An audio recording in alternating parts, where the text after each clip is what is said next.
it's time to solve some previous year GATE numericals which have been asked in examination.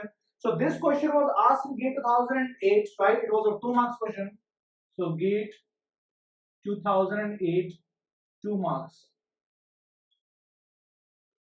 Clear? So students, one more thing I would like to tell you before solving previous year GATE numericals, that I have seen around last 25 years numericals, right? Okay. So if numericals are coming from this chapter, they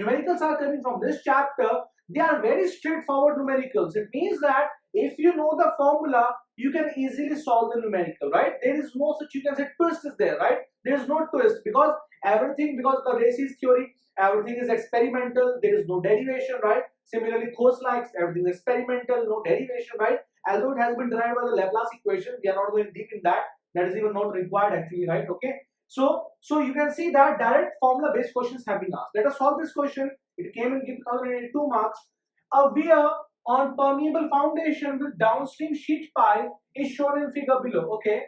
The exit gradient as per Khoslas method is. So very simple numerical. You know that the exit gradient as per Khoslas method is given by h by d. H is this. This is how much? 5 meters. D is how much? D is the depth of the sheet pile, that is 4 meters, right? Multiplied by 1 by pi. Pi is 3.14 under root of lambda, right? So lambda is actually equal to 1 plus under root 1 plus alpha squared by 2. What is alpha? Alpha is equals to b by d. So our main task would be first of all to determine alpha, right? So alpha would be equal to b. So b is how much? 10 meters divided by d. D is how much? 4 meters. Alpha is actually equal to 4 into 2 is 8 into 5, 2.5, right? Okay, so 2.5 is alpha. Let me put alpha here. Lambda will be equal to 1 plus under root of 1 plus 2.5 square divided by 2. So let me see how much lambda is coming. So under root of 1 plus 2.5 square and plus 1 and divided by 2. Lambda comes out to be 1.84. Lambda comes out to be 1.846. 1.846, right? Let me put lambda and d here. So GE will be equal to H. How much is H? The upstream depth of the weir on the weir. This is the weir. This is the water depth. So this is 5 meters. So 5 divided by depth of the downstream pile 4 into 1 divided by 3.14 multiplied by under root of lambda. That is 1.846, right? So let me calculate the value, right? So under root of this is how much? Okay. So 5 by 4, right, divided by 3.14 and divided by the root of 1.846. Clear? Taking inverse of this, it is actually equal to 1 divided by 3.41, right? So 1 divided by 3.41, so nearly equal to C is the most appropriate answer, right? Nearly it comes out to be 1 in 3.41. So the most appropriate answer would be 1 in 3.2. Clear? So I hope that how to solve this numerical. Now let us move forward and solve other numericals which I think that they were a little bit typical numericals, right? So it was a very straightforward numerical, just had to put the values, but you must know what is B, what is D. The students are making mistakes. They are sometimes saying alpha is D by B also, right? The students are actually taking it as alpha plus under root of 1 plus alpha square also. They are also doing this thing, right? And sometimes they are also dividing it with alpha also, right? The formula should be very clear to you. The formula should be very clear to you. Okay? So I hope that you have understood this numerical. Now let's move forward and solve a few more numericals asked in previous GATE examinations. Let us solve one more numerical. It was asked in GATE 2016, 2 marks, set 1, right? Okay. The question is a concrete gravity dam is shown below, assuming unit weight of water as 10 kN per meter cube and of concrete as 24 kN per meter cube. The uplift force in kilonewton per meter unit length of dam at PQ. So this is P, this is Q is, right? So this is a very straightforward question, students. So I told you that when you have these are the drain holes, right? So these are the drain holes. So when you have drain holes, I told you that your pressure diagram, it changes. How much it changes? Let us see, right? Okay. So now let us draw the pressure diagram, because the area of the pressure diagram gives us the force, right? Okay. So the pressure diagram, if you remember, it was like this. So here it was like this, and from here to here it was like this, if you remember. Clear? This is gamma W into H dash. If this is H dash, this whole was equal to gamma W into H, right? And at this point, at the whole, this is actually equal to gamma into H dash plus 1 by 3 of gamma into W into H, gamma W into H minus gamma W into H dash. Simple if you remember, right? So now let us calculate all the values. Now gamma W is given to us. Gamma W is how much?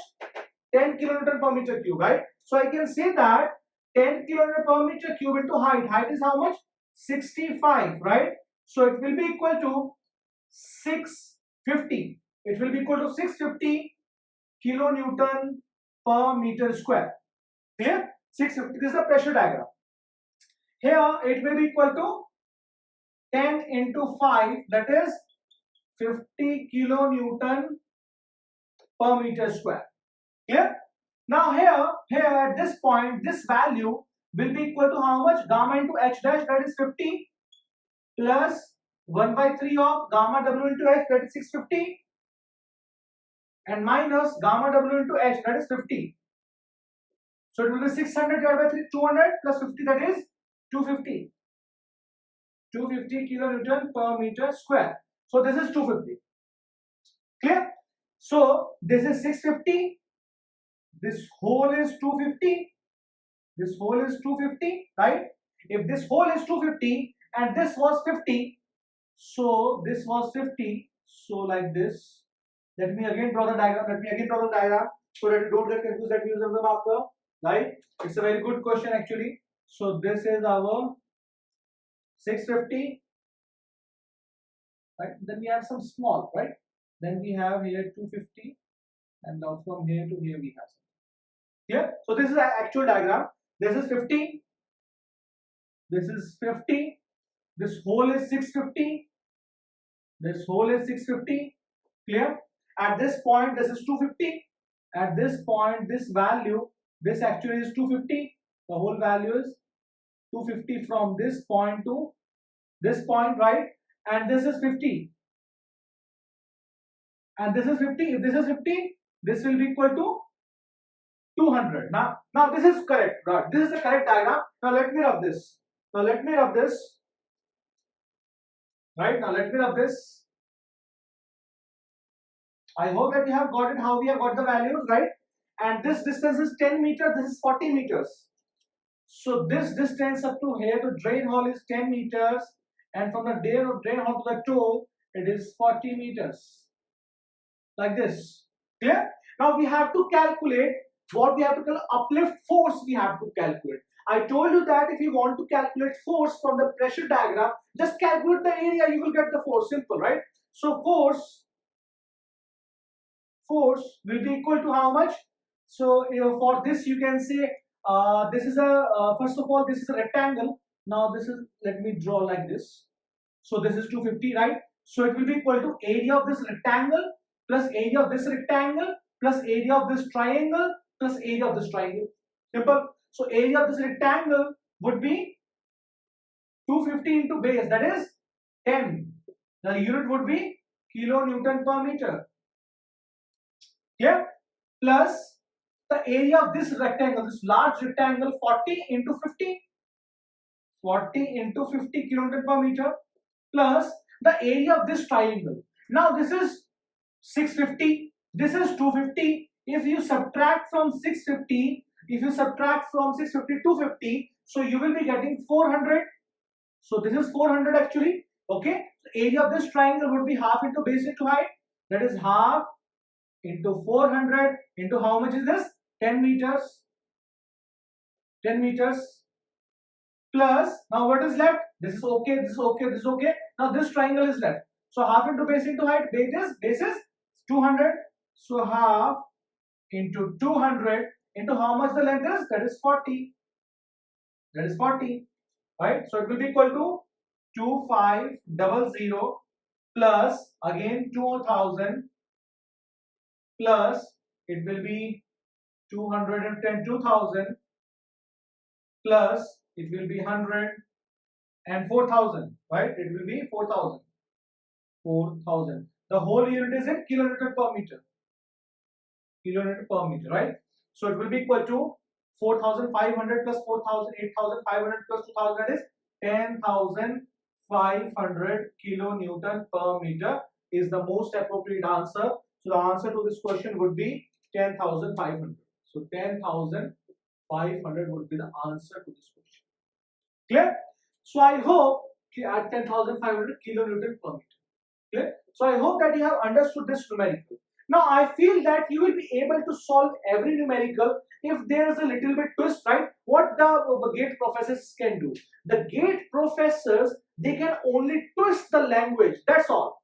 You know each and everything. Now it depends on you how you interpolate or how you interpret the question. They can only twist the question only. They can only twist the language. They cannot do anything. They cannot go away from the syllabus. They can only just twist the, you can say, language, right? Sometimes because I saw some questions in the GATE examination. So the length of the apron has to be determined. So what is the length of the apron? You know, right? So apron, I told you that, right? Okay. In some question, you are needed to determine the the slope as per the Lacy's method. You know how to determine the slope. You are needed to determine the silt factor. How to determine silt factor? 1.76 root DMM, right? So each and everything I have told you. The GATE professors, to make you can say to jumble you in the questions, they can only twist the language. They can twist the language. And if your concepts are clear, you would be able to solve each and every numerical. That's it. Clear? Now let's move forward to the next lecture, last lecture of this chapter. In next, I will be telling you what I feel that the most probable numericals can be from this chapter. That is the design of irrigation channels, gravity dams, and spillways. Thank you.